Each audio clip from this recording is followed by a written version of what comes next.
नमस्कार, मी वैष्णवी राऊत एनडीटीव्ही मराठीच्या या बातमीपत्रामध्ये आपल्या सगळ्यांचं स्वागत करते आणि सांगितल्याप्रमाणे पहिलीच अत्यंत महत्त्वाची बातमी आहे। राज्याच्या राजकारणातून अत्यंत महत्त्वाची बातमी समोर येते। ठाकरे बंधूंच्या गोटातून ठाकरे बंधूंच्या युतीची घोषणा उद्या होणार असल्याची माहिती सूत्रांनी दिली आहे। एनडीटीव्ही मराठीला अत्यंत महत्त्वाची माहिती हाती लागली आहे। उद्या ठाकरे बंधूंच्या युतीची घोषणा होणार आहे।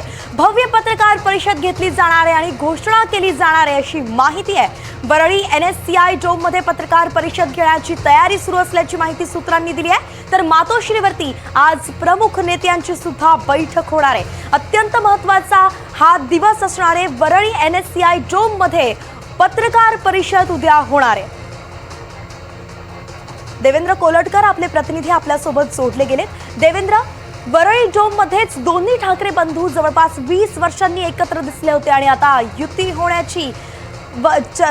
होण्याची जी बातमी आहे ते सुद्धा उद्या तेव्हाच सांगणार आहे, डोम मध्येच सांगणार आहे। कशी आहे तयारी? नक्कीच वैष्णवी, यापूर्वी देखील आपण बघितलेलं आहे तर मराठीच्या मुद्द्यावरती दोन्ही ठाकरे बंधू जे आहेत ते वरळी इथल्या एनएससीआय डोम येथेच एकत्र आले होते आणि एक पहिल्यांदाच 20 वर्षानंतर एकत्र दोन्ही ठाकरे बंधू जे आहेत ते पाहायला मिळत होते। त्यानंतर अनेक भेटीगाठी ज्या आहेत त्या ठाकरे बंधूंच्या झालेल्या आहेत। निवडणूक देखील दोन्ही ठाकरे बंधू जे आहेत ते एकत्रच लढवणार हे जवळपास निश्चित आहे। मात्र राजकीय युती जी आहे ती अद्यापही जाहीर झाली नव्हती।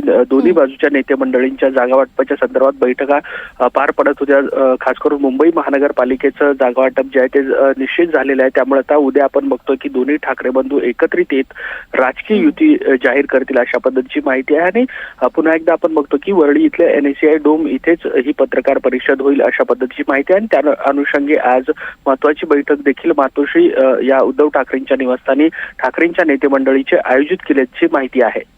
देवेंद्र, अत्यंत महत्त्वाची घडामोड खरं तर उद्या घडणार आहे, कारण की दोन्ही ठाकरे बंधूंनी ज्या ठिकाणी युतीचे संकेत दिले अगदी त्याच ठिकाणी ते अधिकृत घोषणा करणार असं कळतंय। प्रत्येक अपडेट या बातमीची आपल्याकडनं अशीच घेत राहू। तुर्तास धन्यवाद।